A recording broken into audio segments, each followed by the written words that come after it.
Hello, lovelies. Been working on this world for a little while, but I wanted to log on and kind of give you a lay of the land. I am a pretty spastic builder. This is a creative world, and I have the whole picture in my mind, as always, but it comes together in very random ways. I'm calling this world Spectralore based on the first city that I'm building here, and then it'll have roads that connect to others. Probably a years long kind of project, assuming my attention span keeps at it that long, which I'm sure it will because I've been obsessed with Minecraft more or less since it came out. I wanted to show you why I call this place Spectralore, or the idea that I had. This is going to be a road that goes off to a village that actually spawned over there. And then as you cross the road and come up here to the bridge, you cross the bridge to Spectralore, and ho-ho, a rainbow appears, perfectly arcing over the castle. Yes, very lovely. This is the idea I had. And I'm actually completely thrilled with how it turned out. I believe it was 220 blocks in diameter, something like that, and the edges of which meet the ground, not necessarily like you would see a rainbow in real life. I guess it depends on your position. We won't get into the science of rainbows right now, don't worry. Just Minecraft, awesome. It's huge. It is seriously huge. Like, wow! Ginormous, I'm telling you. So I built this whole thing, one block at a time. I used one of those circle Minecraft calculators online to do the purple, basically. And then I built out from there. And I think I may come in and finagle the very top of this arch. It isn't quite as archy as I think it should be. Damn close enough. And then it comes off over here. You may have noticed on the one end, you can't even see one end from the other. And depending how many chunks are loading at one time. But I completely replaced this natural lake here so that the entire bed of it is quartz. So it's a cloud lake, haha, one end of the rainbow. And then over here, this has not been finished, but it's going to be a black pit that goes down to the center of the earth, hit bedrock, and I'm going to put all kinds of treasure and gold block and emerald block and all that stuff down at the bottom, so, you know, the treasure at the end of the rainbow, but you fall to your death to get it. Wahahaha. Goofy, silly things I see in my mind, and here it is in, well, virtual real life. Not really. You may notice I cleared the weather pretty consistently. Thanks a lot, Notch. The fire element of lightning is a bit of a nuisance.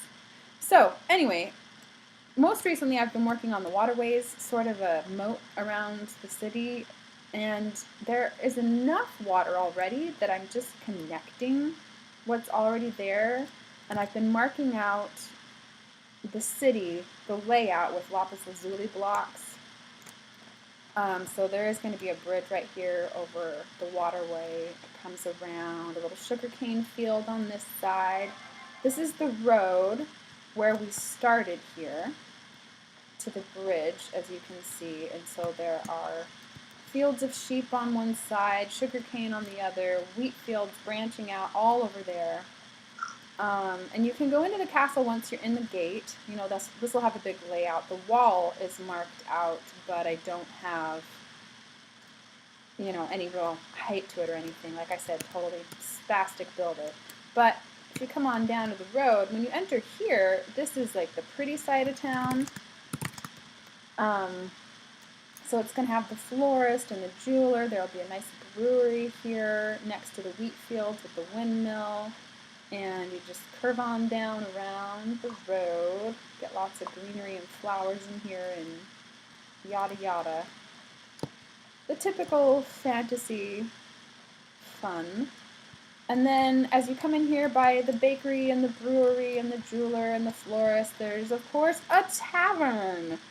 And it's going to have a big old deck, giant tree, second story deck up here, and naturally the tavern is also attached to the inn. I want to show you these sort of peaked roofs sticking out. I went with red brick roofs for the rest of the city to try to help mitigate, again, the fire damage from lightning. As you can see, I chose wooden rooftops for the castle. I really like the coloring and the aesthetic. You know, the sandstone kind of mimics the, sandstone, what is it called? Limestone. It mimics the limestone, like old castles and whatnot, with the whitewash and all of that, so it's fun. And then this more sort of Tudor, great big anachronism. I'm just picking and choosing whatever the hell I like. This is going to have the innkeeper's house right here, stables around the back over there. I'll give you a quick peek at the tavern. Once in a while I feel inspired on a particular room and I just go all out. So this is the tavern with all the seating. We've got some kind of chandeliers, you know, just holding candles up there, and there are chests beneath the bar, sort of a bartender's sort of station here. There will be kitchens out here, and good grief. Let's just sit down, shall we? The fireplace has been a bit troublesome. Those sparks really fly, I tell you what. I mean, like smoke damage, okay. Burning away my blocks, okay, it's fine. This is fine, whatever. So here's the deck and the giant tree and the second story. I'm going to put in a sort of spiral staircase in the corner here. Whoop. And more tables. This will connect to a bar along this side that goes again to the brewery. So, whoop, back out on the road we go. All the way around the castle is the main layout. This will have some connections into the primary courtyard here. I think this may be a training ground, I'm not sure. And then this is one of my favorite features. Over here I'll have a watermill, paper mill, kind of printing press place. This is going to be a big library and university with a telescope on top. I haven't decided what I'm putting in view of the telescope, but that'll be a really fun project there. So here's this tunnel road that comes out, and then you suddenly have a view of the rest of Spectralore, where the people really live. You know, the blacksmith, the butcher, the candlestick maker, and so on and so forth. A little of everything.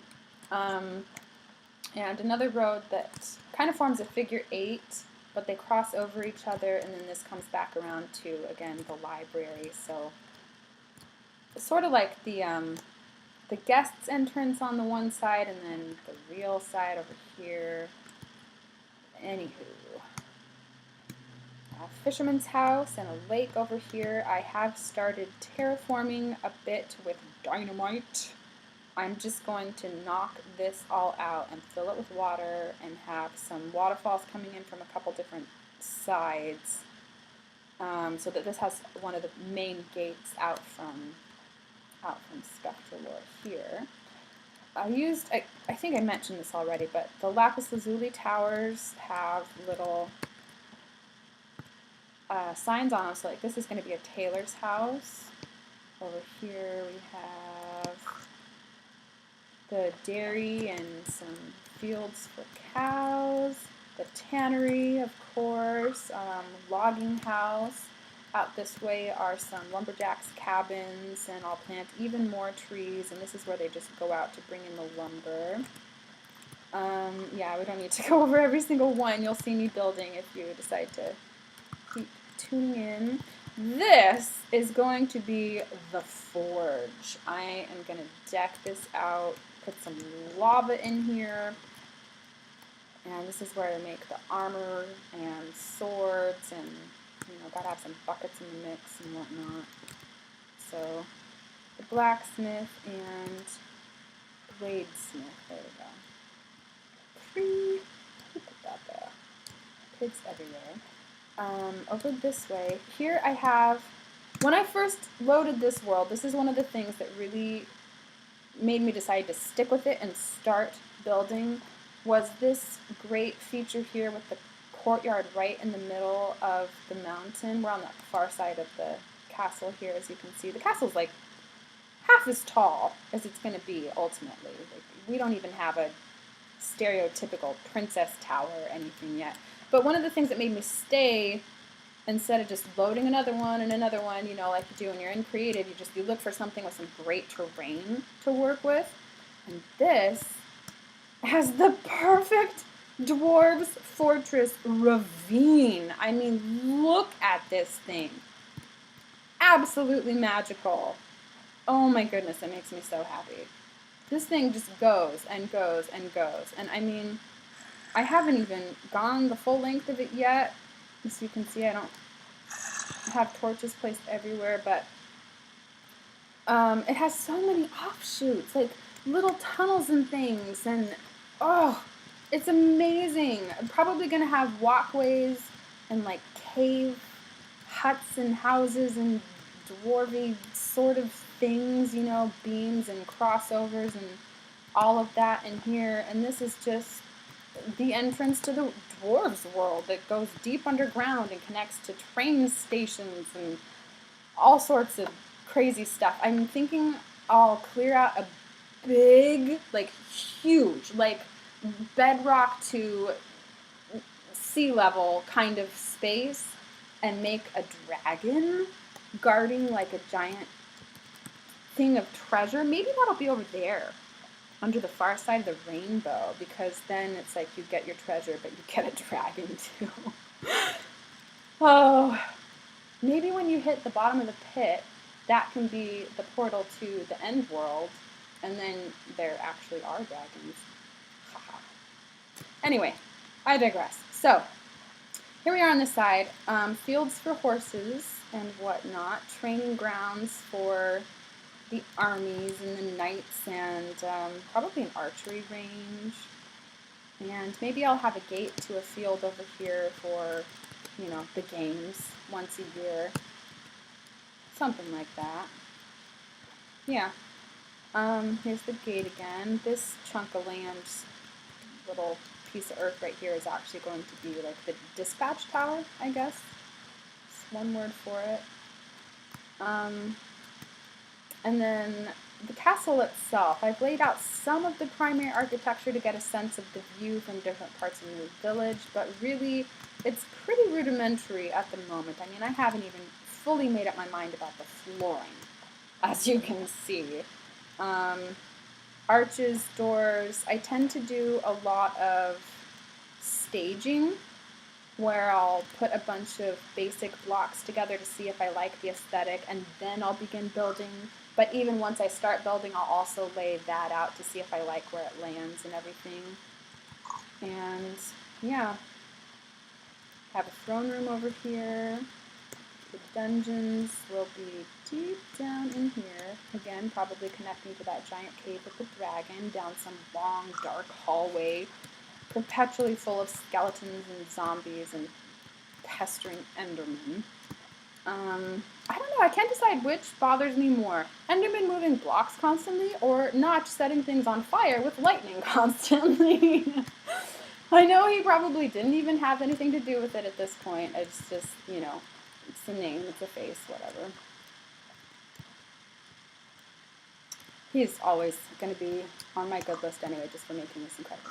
So, I'm not sure what to do up here. What are we... Oh, this is the throne room. This is why I make notes for myself, because I get distracted and I build all over the place, but I have the main picture in my head, so if I think of something, I write it down, literally, in the game. And that's just about how it goes. Oh, I forgot to show you some rooms in the tavern. Maybe next time. Yeah, so you can see the shape of it. Here's that initial angle. You came in from right there. big ol' city with a big ol' rainbow. And just in time, the sun is setting. I'll leave you with that.